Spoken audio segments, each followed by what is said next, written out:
Okay, show of hands. Who remembers Styx? I remember Styx. Great! The Styx duology is a weird little pair of stealth games that basically everyone forgot about. And that's sad. I think they're great. Oh, we're doing things like that. How often do you get a competent modern-era stealth title? And not like Dishonored, okay? Love those games, love them to death, but stealth's a playstyle choice. And Monarchy is sympathetic, I guess. And that's the whole problem, really. Western game dev is varied and unique, and that's expected, you know. Flattening all of Europe and the Americas to Western game dev will produce that effect, but Western game dev, and increasingly modern AAA game dev writ large, is something like a melting pot of genre. What is AAA gaming if not design gumbo? With none of the spice. Give you an example of this. Assassin's Creed comes out as Ubisoft shifts direction away from linear platforming adventure Prince of Persia, so now they've got a modern-era, big-budget offering with vaguely similar trappings, but significantly altered design objectives, a broad-scope experience, parkour and tickling people to death with feathers. Assassin's Creed isn't about running through a tight-crafted linear series of challenges, but about physically existing in a graphically impressive space, completing optional objectives, collecting stuff, and finishing major story missions with a tenuous relationship to its own stealth mechanics. It's a significantly wider game than Prince of Persia, blending genres into a soup, so everyone can ladle something out for themselves. Styx isn't really about that life. Game knows exactly what it is. Oh man, it's like I'm playing Thief again! That is the value and the central thrust of the video. Good-ass games die because they don't fold to market expectations or pull crowds otherwise. And that blows because the greatest works you'll ever experience, the ones that really stick, 9 to 10 aren't gonna be super popular, or at the very least, rub plenty of the wrong people the wrong way. There's worth in the niche. Never mind, shut it down! It's an uncompromising stealth series that isn't hard as much as it is precise. You can handle objectives in different ways, but it's not the bed of modern convenience and variance that Dishonored is. Sure, it's a guy with powers sneaking around, but those powers are limited in scope, and your resources are strapped. It's a certified sicko game. And unlike the older Thief entries, save scumming takes longer than a couple blinks. But it's not all bad news. The series is funny, to a point, visceral, and when you're locked in, fully flowing through the levels, it's some of the very best in the broader stealth lineage. And that isn't by accident. Styx was designed specifically with the stealth genre classics in mind, favoring ghost gameplay over freeform combat and infinite options. And what's really fascinating is this whole fantastical duology coalesced entirely incidentally. They didn't set out to make Styx. Styx just happened. But that's gonna take a little splaining. It's a cool series. Hardly anyone talks about it. Coverage on Wikipedia is scarce. Coverage on YouTube is limited. Dev interviews are scattered, but there's a genuinely interesting history at play. A history of converging lineages, the stealth genre, Cyanide Studios, and the Western B game.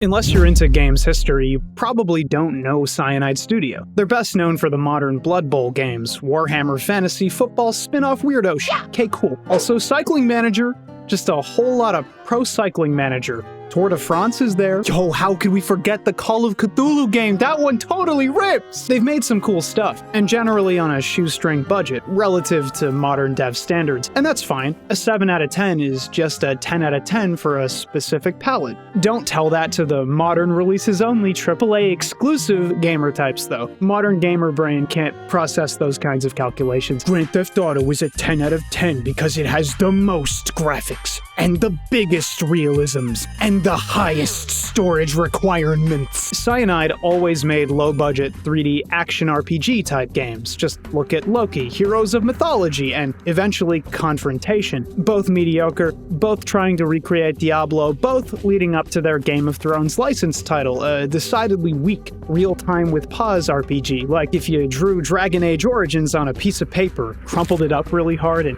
bam, there's Game of Thrones 2012! Yikes! All that said, of Orcs and Men makes sense. For many studios, every game is a bridge, helping to further any later projects. It's the precursor to the Styx games, but it plays completely different. If anything, Styx was an incidental series, something that happened because of player reactions to Orcs and Men, and the studio's own preferences. I'm getting a little nerdier about the studio here because I'm kind of dissatisfied with depthy looks at video games these days. It's always Zelda, it's always Final Fantasy, it's always popular AAA money vacuums or similarly popular nostalgic titles. Dignity is almost exclusively afforded to these kinds of games, or older Japanese titles, and rarely anything that falls short of artistic brilliance trademark.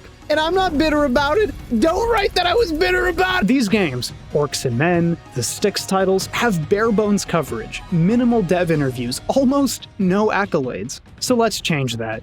While Styx and its progenitor of Orcs and Men are the property of Cyanide Studios, a subsidiary of Nacon previously known as Big Ben, though all of these games are published by Focus Home Entertainment, previously known as Focus Home Interactive, development for Orcs and Men was handed off to Spiders, another of Nacon's subsidiaries, and supervised by lead Cyanide staff. At the beginning, we came to Spiders with our project and the pre-production file, all the scenario, all the story, all the gameplay, etc., but we gave them the latitude to also come with their ideas and give us ideas. I admit that, yes, the game looks a lot like what we originally created. Thomas and I went almost every week to Spiders, also from Paris, so we followed the development quite closely and there was little chance of being surprised. Now, Spiders has, I think, enriched the universe and made it even better than the original. Why hand off the game? Because Cyanide was busy developing the Game of Thrones RPG. It suddenly makes sense why they're so similar. Orcs and Men is basically the game Cyanide wanted to make, but Game of Thrones was the one they were forced to make. They both pulled mediocre scores, and it's not a surprise. Dragon Age Origins is significantly uglier, but feels light years ahead of both, at least as a console CRPG from 3 years before. That said, BioWare was a big-budget studio. There's never really been room in the conversation for the Western B game. I think that's why the games as art concept suffered so long. They are, but for many people, gameplay is the only worth of a game, and specifically gameplay that lasts, generally by being enjoyable and taking a long time to beat. In short, gamers are a vanilla, top-loving woman who can go 6 rounds. This one's gonna get heady. We're going in deep. We are going to get sick. Physically. No, I'm not doing this to get obliterated over a mediocre game. I'm doing it because it's fun. Look at these beta shots of Orcs and Men. It looks like a completely different game, almost like a retro PC indie aesthetic version of the game we got. A part of me sincerely wishes we got this version. While the current gritty realism works for the setting and the story, I do pine for that boxy, gross look. It's not mass marketable, which, going off the aesthetics of the game, was the intention, but it's soul, man. Of Orcs and Men is unique for handling weighty subject matter with the absolute irreverence of Quentin Tarantino and with about 1/10 of the charisma. Still interesting. A lot of shades of interesting. The setup is simple. You're an orc, a member of a shattered clan turned elite warrior tasked with killing the human emperor to end the bloodshed between humans and greenskins. Is that a slur? Game's word, not mine. Not mine. Don't shoot! How hard could killing an emperor be? How hard could that possibly be? The game is fairly low fidelity. It's not opulent or gold-encrusted like its 2012 AAA peers, but the intro is shot with such harsh light on such stark green, it's hard to call the scene ugly. Cyanide made sure the intro was striking, visually evocative, communicating both the fierce and intelligent nature of the orcs, the direness of their situation, and definitively casting them as sympathetic. It plays with the established Berserker Fury stereotypes seen in Dungeons & Dragons, World of Warcraft, by still making use of it, but specifically as a character flaw, something for a hero's journey to temper. Arkai is grizzled, but still lacks consideration and control. It's even built into his mechanics. I could have killed you several times over. No I noticed, but what I really need is some way to blow off steam, not a combat lesson. I love this dialogue, man. It's so true. Cyanide's Game of Thrones was criticized for the flat delivery of its voice work, but here it works in the game's favor. Arkai is curt, gruff, says what he means and means what he says. Later on, we'll be partnered with Styx, whose voiceover was so charismatic it landed him 2 of his own games. Wouldn't want Grug getting in the way of peak fiction. You join up with Styx in the first real area of the game. He's your contact, paid to get you through the city without a big fuss. So you can imagine how that goes. Take it easy, Ark. Play me another sad song and I'll cry on your shoulder. I warned you. Take it easy! Calm down. They're incompatible people, but that just means the banter is good. Arkai always suggests charging in, Styx always suggests whatever other path, and it's good. It's a fun dynamic that extends beyond superficial plot contrivance and meaningfully works with the game's systems on every level. Yeah, that's right. Of Orcs and Men does ludonarrative harmony, weaves that narrative business with the gameplay to do something compelling with the medium. The combat is teamwork focused, the story requires genuinely unclear decision-making that fundamentally alters the flow of the game and puts the player in the character's shoes. It's a well-constructed work. That said, Orcs and Men is most accessibly described as bad Dragon Age origins, and that's insulting and unfair and comparative, but it's pretty damn close too. Regardless of what all too hardcore fans think, that's how people watching the trailer probably think about it. Actually, it's utilizing the fundamental combat framework of the Game of Thrones RPG. It's a 3D dark fantasy game that's potentially viewed from an isometric angle with level ups, skill points, and real-time with pause CRPG combat. You take skills, slot skills, and queue skills. It's been done before, so the value has to come from the unique partner setup, and that's not an easy task. While it has value on paper, the actual play is slow, meandering, razor-sharp, sure, but not really emergent or super interactive. Two avatars roll into combat and do abilities on nameless jerk-offs. It's easy to see, playing for an hour or so, why Dragon Age and other party CRPGs end up more compelling. You'd think a duo means more visual clarity and a focused experience, but really it means you don't have nearly enough to do. You float between combat rooms and perform limited gameplay. You occasionally perform the single buddy maneuver available, and otherwise get your fallen friend up or risk dying in combat alone. Surprisingly, the game can and will put you in the dirt for being stupid. In the early hours, I found myself struggling with generic group encounters, the kind of thing Dragon Age hurls at the player in succession, and found similar complaints on various forums. Turns out, normal mode is actually pretty demented and wants you swapping between characters, actively keeping up their ability queues, something that's actively exhausting for less strategically minded players, but there's no harm in the easier mode. And you'll die there too if you refuse to meaningfully engage, because the game is truly numerically and mechanically tight. Something like a work of art, or purely accidental. I'm not sure which. It's not boring, exactly, more like forcing yourself over hot coals repeatedly, like just one more stretch. And unsurprisingly, most of the fun is Styx. Combat can suck to do, especially in succession, but Styx can enter stealth and take out as many enemies as possible before being noticed to slash through any given encounter's difficulty. It's not always possible. You need to upgrade the ability and be precise, and sometimes enemy positioning doesn't cooperate, but you can do some pretty schnasty wet work pre-battle, and it's half the fun of the game. Cheating the game.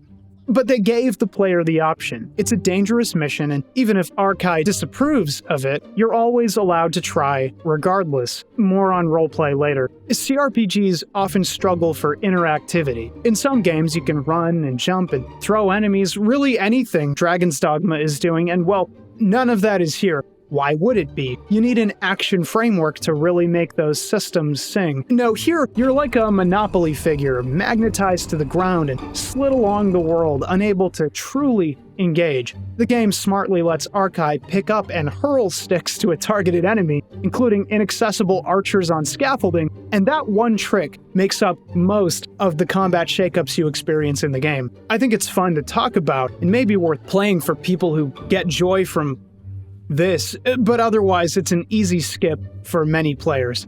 Combat itself does have some quirks. Each character has 2 skill trees, ability scores, and equipment. You generally load up with the latest gear, but occasionally something is just that good it sticks for a few hours. Ability scores mostly relate to your chosen skill tree. Styx can be a melee or range-focused character, and Arkai can be a bruiser or a proper tank. I think the optimal route leaves Arkai as a tank, the blue path, not only because of its rage-quenching abilities tying in with his character arc, but it also makes him significantly less killable in a highly lethal game. And buddy, Styx ain't taking them hits. Arkai takes hits well, but he's liable to go berserk, become uncontrollable, and even kill Styx. His story-given lack of control can terminate the entire mission, so it's important to keep composure, like you would at Thanksgiving dinner. This is all to say, it's possible the game lets you play ranged Styx and aggro Archai, but I didn't feel the wiggle room. It's a demanding run and not particularly exciting to watch, and they're banking on the characters to sell the experience more than anything. I mentioned Tarantino, and that wasn't by mistake. When asked in an interview, like the only proper interview I could find, and tragically auto-translated from French because nobody on planet Earth cares about this game. When asked what inspired Orcs and Men, one of the producers here, Sylvain Secchi, or Sylvain Secchi if you're an American,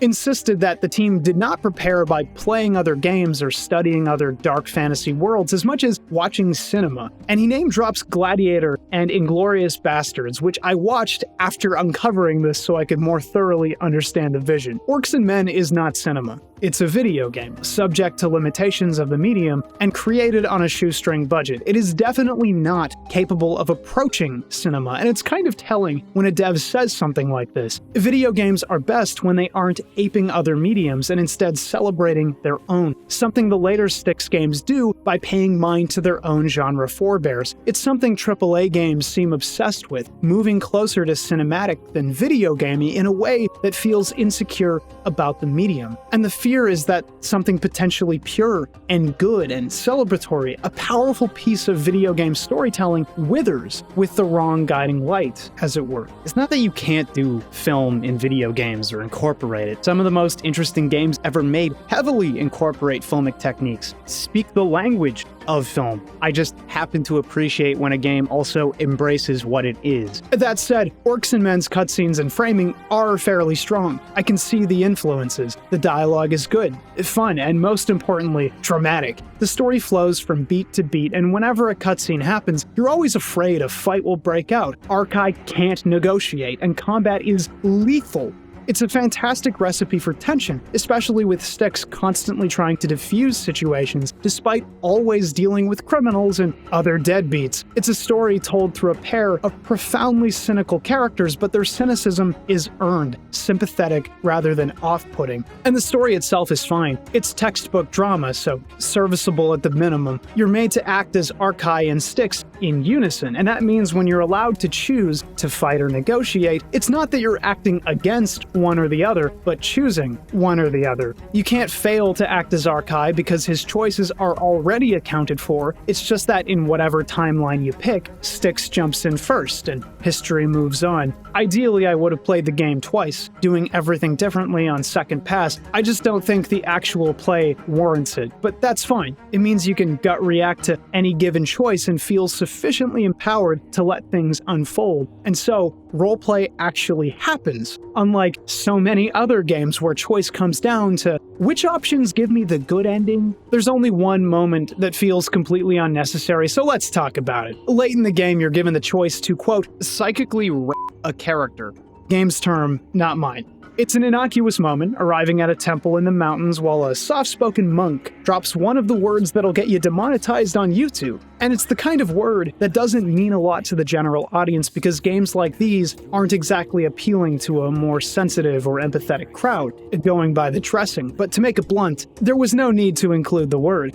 Isn't something that you can't handle in your fiction, it's just that it's often casually mishandled and treated with the weight of a feather, when it's seriously life-warping for its victims. So the immediate assumption is that being edgy, being intentionally dark and disgusting is the intent. Being cynical is the intent. And not every piece of art earns the weight of its own material, can meaningfully support its handling of said material. I've read enough bad young writer scenes. They're always terrible. Thankfully here it's a mental thing that doesn't actually bear resemblance to the actual act, solving the problem because the term never needed to be used.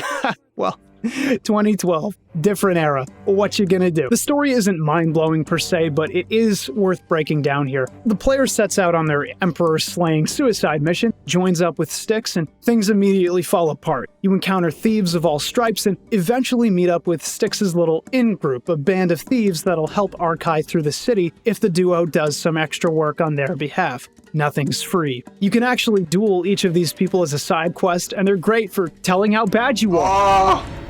This arrangement culminates in a betrayal. Naturally, there is no good in this universe. And if you're wondering, will every encounter end in betrayal? Not exactly, but almost. It's not heavy-handed the way, say, playing Final Fantasy II is, where every fourth party member suddenly has a Dune counter above their head, but you will be betrayed by plenty of characters. You're sold into slavery by Styx at one point purely to get you closer to your objective. You lead an orcish uprising in the mines, something that would be really cool if the gameplay wasn't so exhausting and the environment was at least kind of engaging. There's a strong current of revolutionary or at least anti-oppressive rhetoric in Orcs and Men that really hits home. It's not just seeing the slaves or hearing about experimentation, it's being thrust directly into the role. Early on, you're made to roleplay as a slave, foreshadowing the player's descent into that world. A far cry from the proud Bloodjaw's encampment from the intro. One particular image that stuck with me was this goblin, splayed and vivisected on a table, jaw agape, shrieking a silent agony conveyed through its contorted visage. Orcs and Men is a deeply cynical game, but not in the way that rejects all humanity, not in the way that's profoundly misanthropic and not worth engaging with. It's cynical in its utter despair at the unjust realities of life told through this fictional universe. This is not a new story, but it's worth telling again.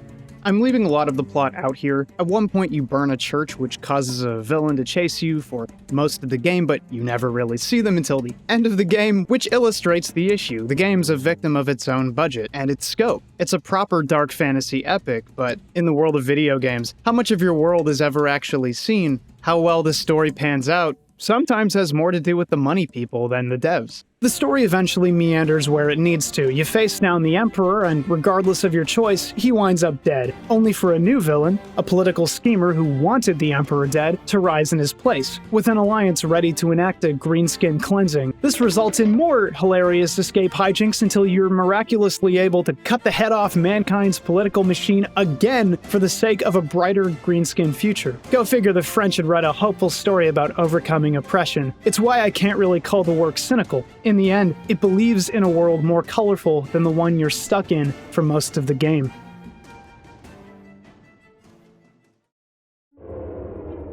Oh hey, you didn't notice me there, but that's okay. It took me a while to learn that trick. Learning something new can be a challenge, but I found a little practice can mitigate the struggle. You know, like taking a banana to 2 inches before the full 12, for example. It's about diligence, making an effort, and if the game's review scores are anything to go by, the human species is just too embarrassing to bother meeting something on its own terms. I wasn't supposed to say that part out loud, huh? Styx, Master of Shadows. What if a goblin could say the word? The absolute weirdest thing about Styx is its 8th gen console game status. Yeah, this ain't 360, okay? This is PS4, a 2014 game. And honestly, I'm not sure if I've played too many old ones to notice, or it's really just that muddy. But games are about more than fidelity, and Styx, Master of Shadows, happens to whip ass. Let me tell you about it. You sneak around intricate environments constructed with a high degree of verticality, put out torches to cloak yourself in shadow, and occasionally go for the throat when the situation demands. It's not an easy run. Being discovered is like staring down an oncoming bus or a shotgun. You can run, and you might be able to survive, but it's hard to keep your cool when your latest attempt is about to get binned. The whole run is punctuated with Styx's commentary, which mercifully gives way to long segments of focused play. It's still bugged to this day in a few interesting ways. The run isn't always clean. In this shot, I'm reloading a save and instantly losing a pure stealth segment because a body that doesn't exist is being discovered by NPCs. Apparently. This is the type of studio that can't replicate the issue on their in-house builds, and so sends out hotfixes via direct email, which is almost offensive but closer to endearing, honestly. Despite its demanding and precise nature, I had a lot of fun with Styx, even when I wasn't cutting through hapless idiots, and I think it's everything to do with the vision. Orcs and Men was a bit of a flop, but Styx stuck out to players. He's disgusting. He's weird. He's a little goblin freak, man. Ew! When I step into a lion's den, it's to f*** a lion. Styx, What could that possibly mean? According to a dev interview, the team always wanted to make a stealth game harkening back to Thief and other genre classics, and with the positive reactions to exactly one half of Orcs and Men, the choice was clear. A fully modern, classic stealth title. And at the very minimum, Styx succeeds as a concept even if it didn't sell gangbusters. Character is important, and especially in games where the player inhabits a new personality. Styx is something like an ape, hunched and wretched, but somehow strong. Maybe stronger than a human. He's gross, dude. He spits in food to poison it. He's an addict for this magic substance called amber. He's kind of a dick. Would you and all the other mind-f***ing dickheads like that? Huh? And it's novel to control this kind of character for once instead of your average stealth protag. You know the one. Incredibly skilled 6-foot-ish swashbuckler with a 10-inch personality. His quirks texture the experience in an interesting way. Suddenly, you can jump into pots and grates and naturally traverse spaces humans can't. Size matters for construction's sake. One thing the dev interviews highlight, which I love, is that Styx came from Orcs and Men and other incidental purposes, and Styx himself was made frail for both realism and congruency with the stealth genre classics, but his puny size is actually perfect for visually conveying a lack of strength and a need to play carefully. No matter how you slice it, Styx is half the size of a man, and while that's great for jumping in pots and things, it's a disadvantage in a wrestling match, for example. You don't match grade schoolers against adults in any physical sport, man. Weight class matters. Oh yeah, Styx's arm glows brighter orange depending on how obscured by darkness he is. This is where a think brain type would say something like, it's diegetically incorporated into the design, but as AAA game devs know, the end point of game design is to make the thing compatible with all human beings, so why not just say they built that shit in for real? The stealth genre is a weird one. Each relevant franchise so riddled with idiosyncrasies, it's stupid to make broad statements regarding genre here, but Thief is the baseline, one of the greats, a fairly slow-moving first-person slink through mansions, caverns, and cities. People who love the stealth genre tend to love ghost-type gameplay, design that encourages and rewards players for never being seen, never drawing a blade, and you find in most Thief games and other genre greats, that combat is either punished or finicky, less appealing by virtue of the risk it carries. Yeah, people play League of Legends, but that doesn't mean everyone loves burning their finite time for fun. Thief 1's combat is illustrative of the issue. The sword is terrible, and combat is almost never viable. This changes in the sequel, where combat is suddenly significantly better, and in Deadly Shadows, where it's pretty easy to kite people to death with arrows, but those games still require mechanical knowledge that's less accessible for some than simply reloading and trying again. Ghost gameplay is inherently meticulous, requiring pattern memorization for enemy pathing and good spatial awareness, the kinds of things that demand attention and even headphones or other kinds of audio peripherals to fully convey all the information necessary for the player to make informed decisions. So, ghost-type gameplay is a start-stop affair, except to the very best, which some people find rewarding, like OCD types, I guess, and others find repellent. Me, generally speaking. And it's why you see the stealth genre broaden its scope over time, turning ghost gameplay into an option, but not a requirement. Dishonored launches in 2012 with stealth as a single path, one you can totally throw out if you feel like being a maniac. Assassin's Creed is hardly a stealth game despite the title's insistence on the hide in plain sight bit, and even Thorf, the modern rebirth of the Thief IP, came packing combat options in case things got too dicey. Modern studios have the data and know that player retention is as easily lost as YouTube retention, that people will decide to put your thing down if it even kind of annoys them. And so the edges and the texture is sanded off. And it's hardly just the stealth genre, it's modern mass appeal gaming. I'm not here to bemoan the death of the stealth genre and crufty games. You can play absolute oceans of weirdo stuff if you're willing to go look. Instead, I'm here to say that Cyanide looked at all of that, really, and chose instead to make something honoring the genre's roots.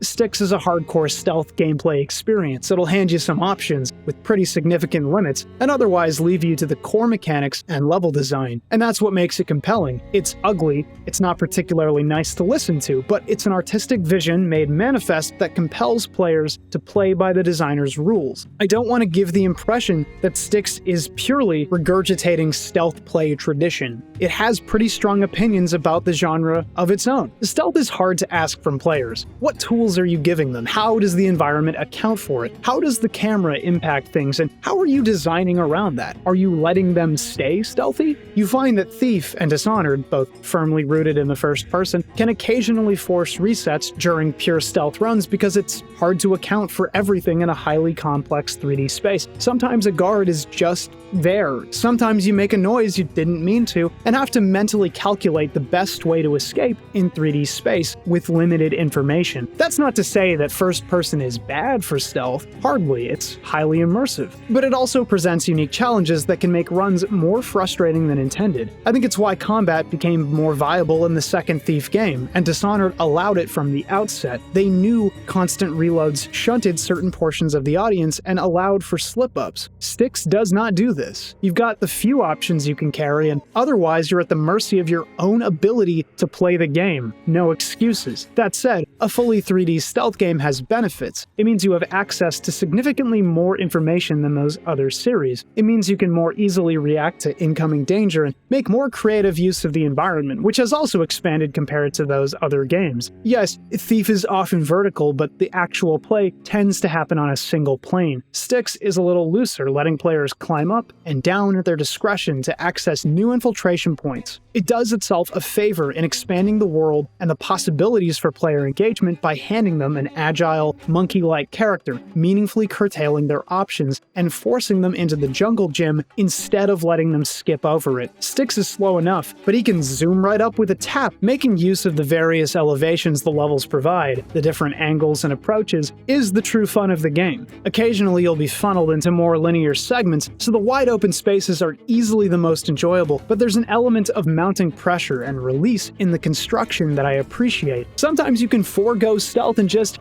run past things to the finish line. It's not always possible. Enemies are pretty good at chucking rocks and you die pretty quick, but there's a little leeway. So, faced with these heavily patrolled zones with only the shadows to call home, Styx comes packing magic. You can spawn a clone as a distraction and eventually upgrade it, but I'm gonna be real with you. You know your boy don't play like that. Otherwise, Styx can see interactable stage elements, items, and enemies, even through walls when upgraded. Go invisible for like 3 full seconds, yikes, and that's it really! The other powers are basic upgrade things like landing silently, rolling, holding 1 additional throwing knife. Like, imagine you're trying to save the world, okay, and God hands you an additional throwing knife. God. Enemy design is huge in stealth games, though it's a little limited in Styx. There isn't much need for diversity, to be fair. The regular play, traversal, is compelling on its own with a single enemy type, but you'll also get robies, these bloated, amber-sucking insects that can't see, meaning you can totally bypass them if you're really careful with that analog stick and tiptoe by. A few orcs exist, chained and deranged monsters that'll instantly kill you unless they're unaware of your presence, more of a trap than an enemy type. Some enemies are armored against some of your offense, meaning you need to safely avoid at least a few of the enemies no matter how bloodthirsty you are. You're also given a handful of ways to deal with encounters. Throwing knives take out unarmored foes at range, but you only have a few, and they still alert anyone who sees. It turns out, people with a knife in their throat still scream. Cringe. For every action, a consequence. There's beauty in this kind of design. You truly are not meaningfully punished in Dishonored as much as I love it for teleporting, especially as the DLC character Dowd, who freezes time, gets to pick out his warp point and does, with impunity. You're practically a god in that game, played freely, but it's another kind of satisfaction entirely to engage with something on its own terms and come to understand it. Game might not have sold great, but I guess that's the price of trying to compete with name brand coffee when you're a niche little brew house with opinions. You ever wondered why people hate food analogies so much? Sorry for trying to relate to you at the most basic human level. Next time I'll do an English language meter analogy, like damn, Styx is basically the trochaic hexameter of video games.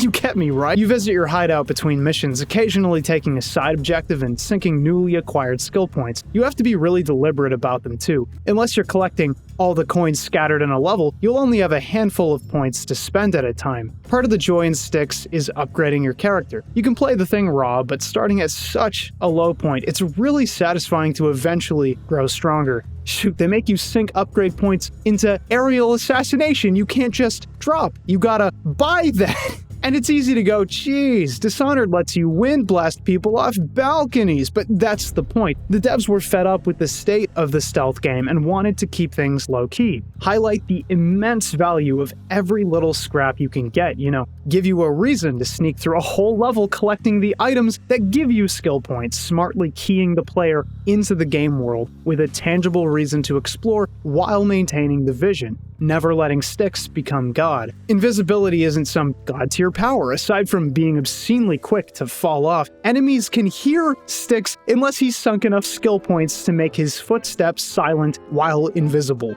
Yeah.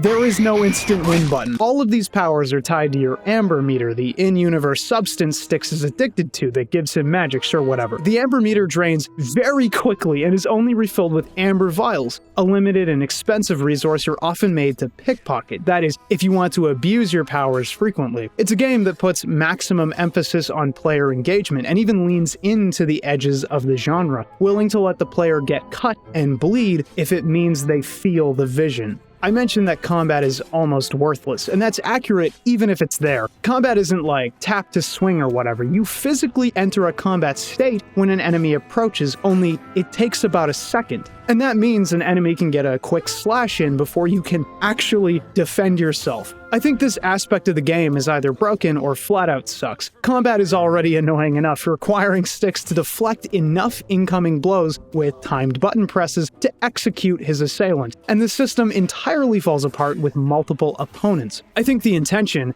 with multi-opponent combat, with drawing your blade on a timer, is to communicate that combat isn't worth the effort, and only really helpful as a last gasp type deal, which cool, great, except getting wailed on before you can even attempt to parry? Having a melee skill tree option at all? That's just mean. You can't sell this calm, collected, sharp infiltrator and make him hilariously incompetent in combat, okay? I saw what he ended up doing in Orcs and Men. I killed thousands! It's a little bit endearing, like, remember Thief 1? Remember your shit-ass garbage sword? That's you! We made this whole parry system to communicate to you that we don't believe in this. It's funny. It's probably the best joke in the series. This is why there are so many reviews online mentioning how bad Styx's combat is, how unfun it is to experience, because the designers had an opinion. Like, as players, at some point, we have to humble ourselves to the expectations of the experience. It's actually pretty easy to come up with, quote, flaws off the cuff and just riff for a few minutes, but Styx is pretty well put together, taken for what it is. I think the only technical issue past glitches that happened was jumping, but while internet folk and others tend to point it out, it's really only relevant to the occasional climbing segment, and almost certainly always because players are rammy. Styx has a hard time locking onto consecutive ledges, and this can be mitigated by holding the direction you want to go and letting Styx lean in the direction of the jump before hitting the jump button. But most people don't actually poke around with the mechanics enough, so I guess that's a flaw. 6 out of 10, bad game, bad game! The most obvious dunk on Styx actually stems from its levels, which are all bare minimum good. Okay, but you gotta run them twice, because Styx is a bit of a budget title that released in that blessed era of gaming where games are only good if you get a good conversion rate on hours to dollars spent.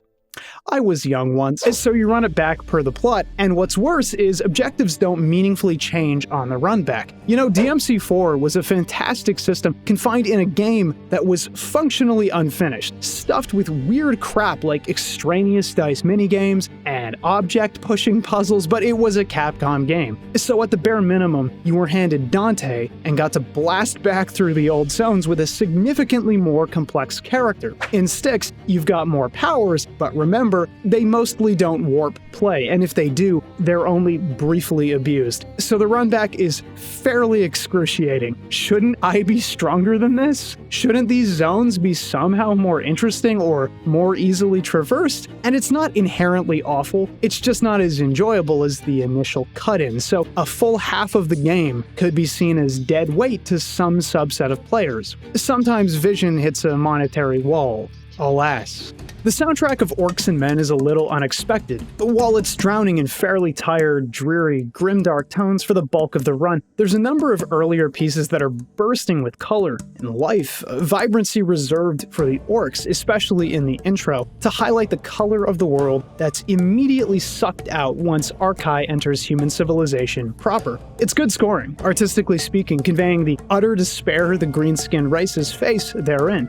They're slaves, pests, subjects of experimentation. There's no narrative reason to score the human lands as anything other than miserable. The soundtracks of Styx games are fairly comparable, and while I'm not grooving to the tracks, I don't think that was ever the intention. Instead, the pieces heard in the Styx games want to convey gloom, the kind that spills over and drowns the land, the kind that speaks to the profound cynicism of the protagonist and his necessarily twisted worldview. It's mostly heard in the ever-present cello, probably the saddest known instrument, and while it's not exactly easy listening, it helps to heighten the emotional tension of the stealth play, makes the stakes feel more real. It evokes a similar kind of vulnerability a horror soundtrack accomplishes. Occasionally, a single note will punctuate a kill or being spotted, and whether that's on purpose or entirely incidental, it only helped to elevate the experience. Styx's plot gets into themes of personhood while initially presenting crudely, so it's worth a look. The game's a victim of its budget, just like Orcs and Men, lacking cutscenes for plenty of its exposition. To compensate, it's often delivered with these comic book-style illustrations that give the thing an edgy, even sophomoric appearance, which actually works well for the game. I think Styx has a lot of edgy gamer appeal, it being a misanthropic little demon who creeps all over the place, slitting throats while they beg for mercy. And its text is frequently angsty, but it's important to remember that it's earned. Styx, the Styx from Orcs and Men, earned his attitude, legitimately does not belong in the world. The setup is good. It starts as a recollection, with Styx being interrogated by the regent and his son, recounting the events leading up to his capture. The plot events are basic generic stuff contained in the missions, infiltrating the city and causing unrest, and it's helpful for the twist. Spoilers if you're interested. The player character is revealed to be a clone, like the clones you spit out of this other true Styx, the first talking goblin. It's important to remember that Orcs of Men occurs after Master of Shadows and Shards of Darkness, so the player character inherited his angst from his progenitor and internalizes it greatly over the course of various betrayals and the revelation that his existence is fabricated. It's satisfying regardless, because while first feeling like a betrayal to the player, being a mere copy of this cool character we've come to sort of like, it ends up being highly rewarding as the player eventually strikes down the original Styx and fully assumes his identity, and critically allowing the player authorship over what Styx is. After all, you chose whether to kill those guards. You built the character with the skill points you earned. For all intents and purposes, you, the player, are the real Styx. It's the kind of thing other stealth games don't do. No matter how you slice it, Thief's Garrett is Garrett,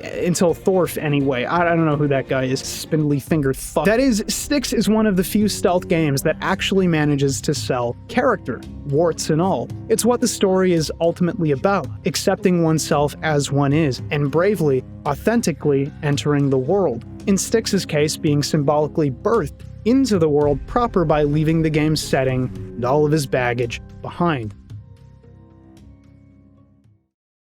What's the deal with Styx? Is he a bundle of Styx? Not that there's anything wrong with that. Is he crossing the river Styx? I sincerely doubt he's going to die if I'll be playing this 10-hour video game. No, really, his name sounds like wooden Styx, not Greek myth Styx. This is bad marketing! It is with incredible regret that I must acknowledge reality for a moment in this video game discussion and mention viewer preferences. It's often been my experience that people online, people I like even, can't stand annoying jokes thrown into their video game videos or whatever, and even link other people's videos in the comments of an offending video, which naturally get held for review because links are read as spam, saying, here's a much more sensible version of this video, and it'll be like my Prince of Persia video, for example, except longer and delivered with the charisma of a plastic spoon. Now, what if the annoying joke insertion was a video game, and it wasn't Borderlands?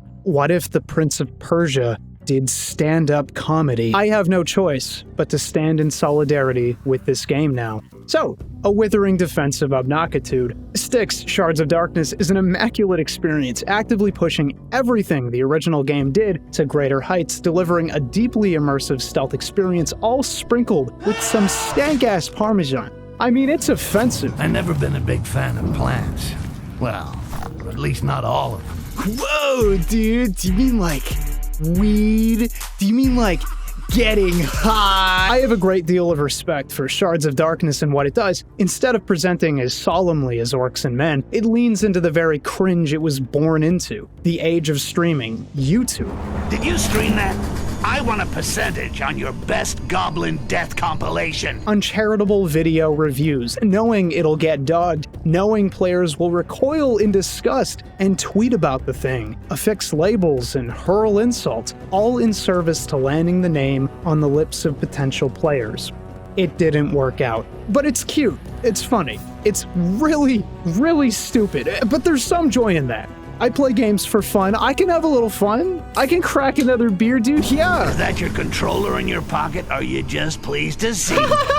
You're so funny. To be completely honest, I'm having a hard time figuring out exactly how much of the humor is cynical and how much is genuine. But the game's fun, anyhow. Shards of Darkness intros with a slow-moving tutorial, but nowhere near as gloomy as the original, and making a point of selling the world instantly. The original set of environments were hewn from a pretty austere stone, or slathered with shit otherwise. Torches were most of the color, and in the off chance you were in one of the more visually attractive environments, all 2 or 3 of them, you were grateful for the spot of color. The rest of the game made sure of it. Shards of Darkness is gorgeous all the way through. I'm not a huge high-fidelity graphics guy, not as easily impressed by visuals because, well, old-era graphics suffice and have their own kind of beauty, but the 7th gen-esque muddiness of the first Styx game did it no favors, and turned the visuals to mud too often, basically whenever too much darkness was on screen. Shards of Darkness is meaningfully textured, gritty, enough to add character to plain surfaces, let the walls speak. Yo, why are we doing a cutaway for this? It's an impressive change that's only complemented by the vast, well-detailed spaces. The original had fewer environments, and while the sequel reuses its stages too, simple tweaks diffuse the tension in the run back, changing the basic objective, changing the time of day, altering the enemies you face. All of these things are taken advantage of to make the experience feel more full. The game earns its runbacks, and the actual run is varied in ways the original never approached. A little puzzle-esque trials segment,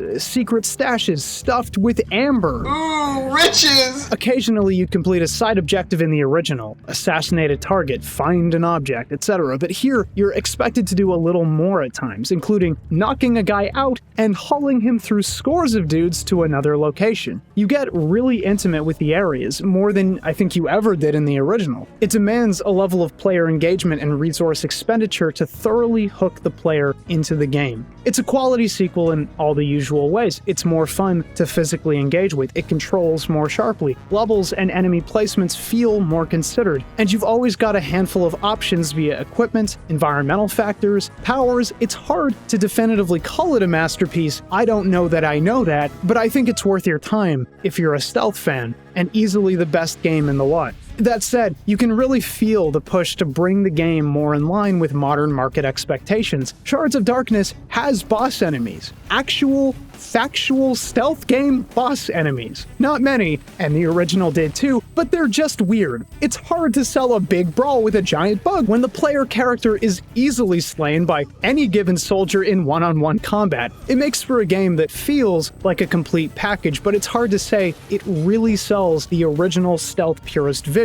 Not that you physically bap the thing down with your dagger, but you do destroy a bunch of targets while it's full-on vomit blasting you. Shards isn't a perfect run. This video was originally very different, a simple duology looking at the 2 Styx games, no Cyanide, no Orcs and Men, no history, and highly critical of the titles and their cynicism. But I thought it deserved a little better, and when I actually looked into it, I had no choice. Shards also miraculously features co-op, something I assume is fairly expensive to implement and something that has to be so profoundly underutilized given the project's scope and potential audience, it can't have been worth including. I think it's a fun game, and 2 players must make for some pretty incredible play. 2 idiots to make twice the stupid mistakes. What could possibly go wrong? It also means the player has twice the daggers, the magic, the options. It might be incredibly annoying, but also incredibly gratifying. It's a shame the feature is probably untapped since launch month. Stealth players don't have friends, man. Come on! The worst part of Shards, and paradoxically one of its best qualities, is its humor.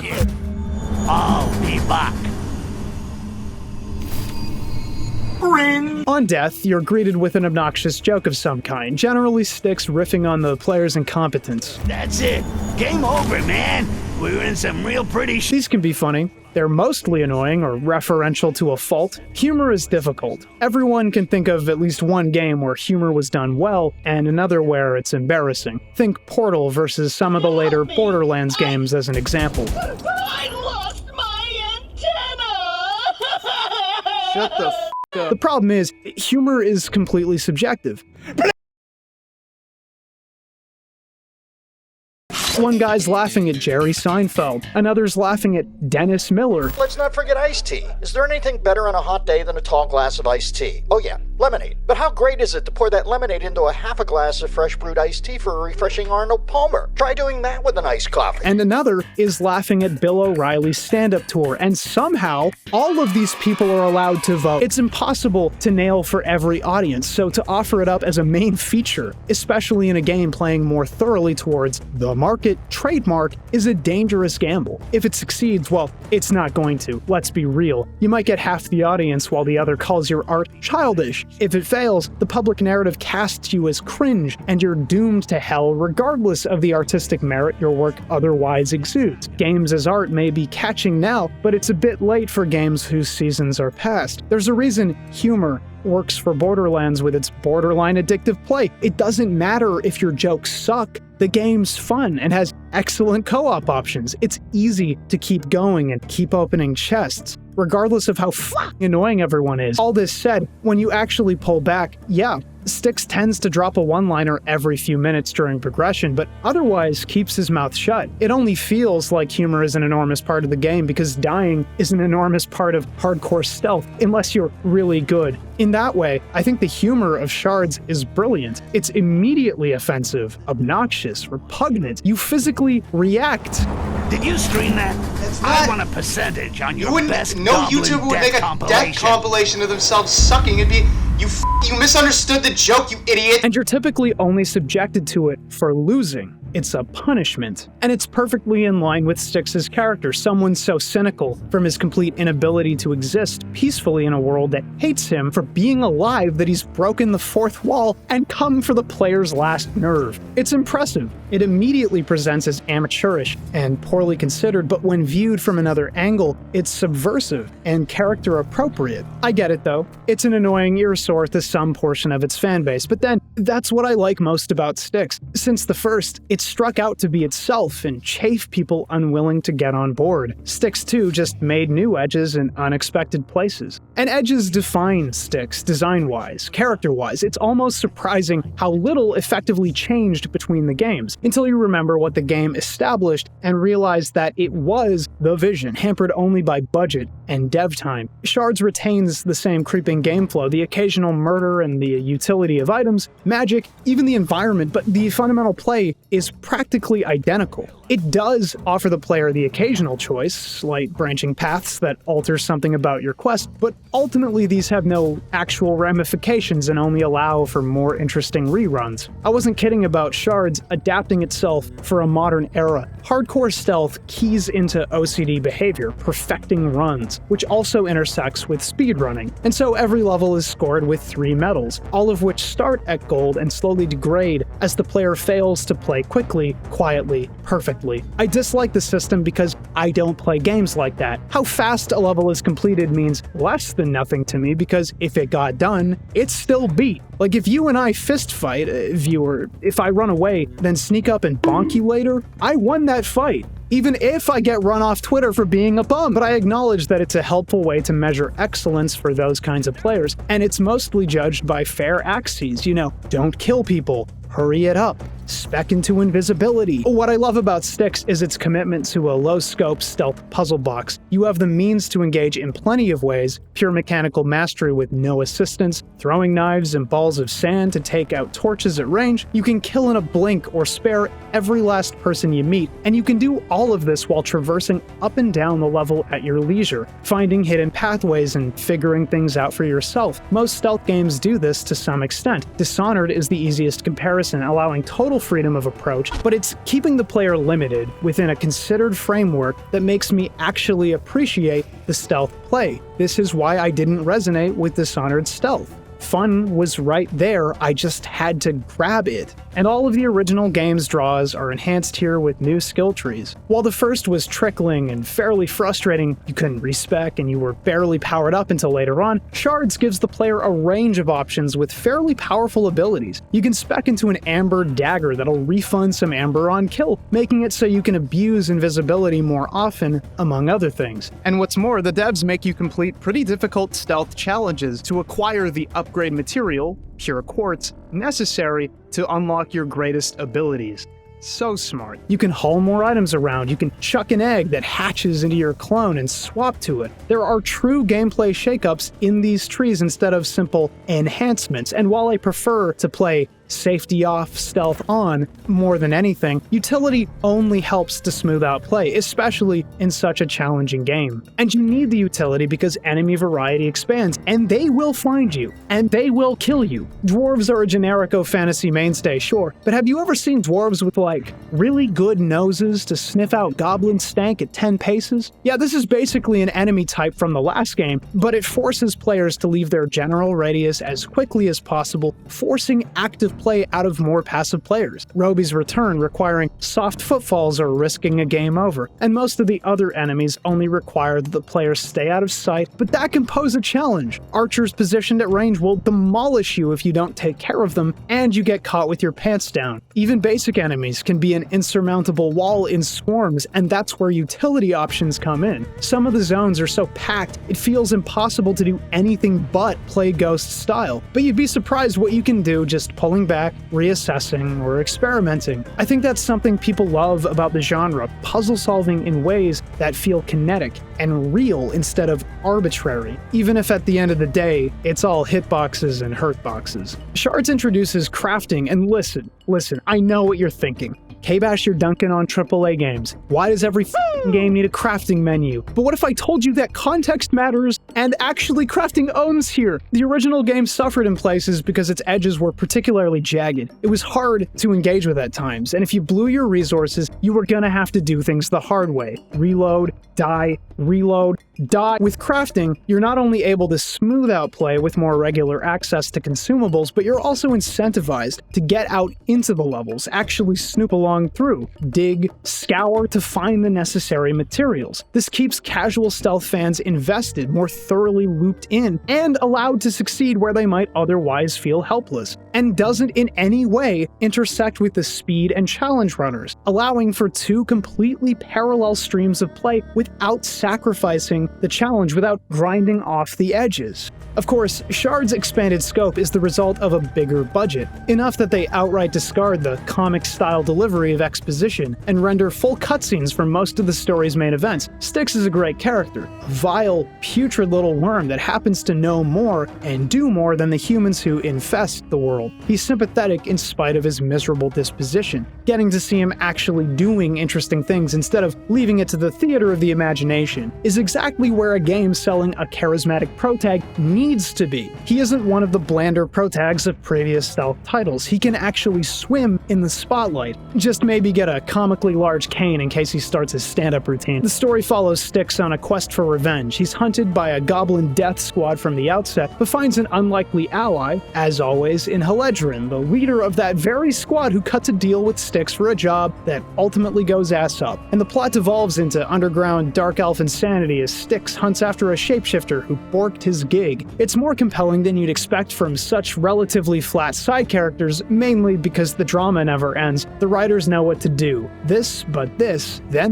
but then, and so on. One of the best things Styx does, like as a series, is show this offensive, stinking wretch spitting and splattering traveling all over the world and somehow, against all odds, making him more likable than the Dark Elves, Dwarves, humans. I guess it's the framing. Humans come off as imperious and colonial. Dwarves are stooges. Dark Elves function like a cultist hive mind here. None of them seem worth the trouble, and there's a broader look at relating to other people in that. While I appreciate less cynical works these days, it's also true that people, of all kinds, really struggle to fit together, would rather assume the worst about anything than be charitable or authentic or open, create room for only a scant few to the exclusion of anyone who can't fit. And here's a character that's never felt comfortable in the world because he's an anomaly. The world's only talking goblin, a freak among freaks, something to eradicate. It's not a story for everybody, but anybody who's ever felt marginalized or alone, unable to truly connect with others, might get some sense of satisfaction from the play.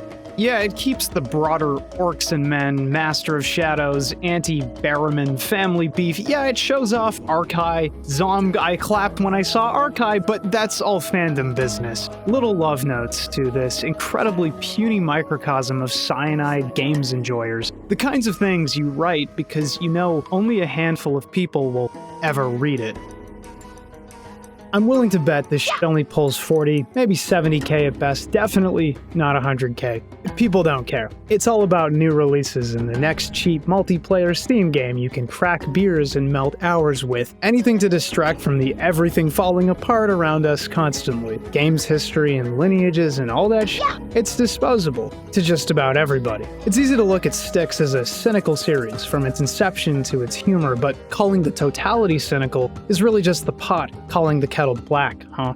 One of the consequences of the incredible success and proliferation of the video game market is the uniform push to imbue a potential video game with all of the most successful video game qualities. We saw the rise of the 40-hour minimum years ago, the open world boom, the push for incredible graphical fidelity, and the utter obliteration of genre-related and systemic cruft that defines entire diverse experiences. It's part of why Nintendo is still hyper-successful, sales notwithstanding, because they feel like a relic of the past. They maintain their identity so thoroughly that they don't feel like trend chasers, but trendsetters. And this long-form, focus-tested, multi-billion-dollar distillation process has resulted in a culture of players who only engage with current games, who buy popular releases in perpetuity to the exclusion of gaming's broader history, and who look at games like Styx, stealthy and awkward as it is, and use the language of objectivity to neatly categorize it. 7 out of 10, flawed, good or bad, worth your money? Which is a really beneficial culture to curate when your entire industry relies on people buying your insanely bloated, smoothed-over fluffware to justify the insane budgets that the pursuit of outlandish runtimes and mind-blowing fidelity necessitates. Styx is unfunny and kind of hard and even annoying sometimes, and it deserves a spotlight for daring to exist with all its ugly bits in a world that won't bother to see the good.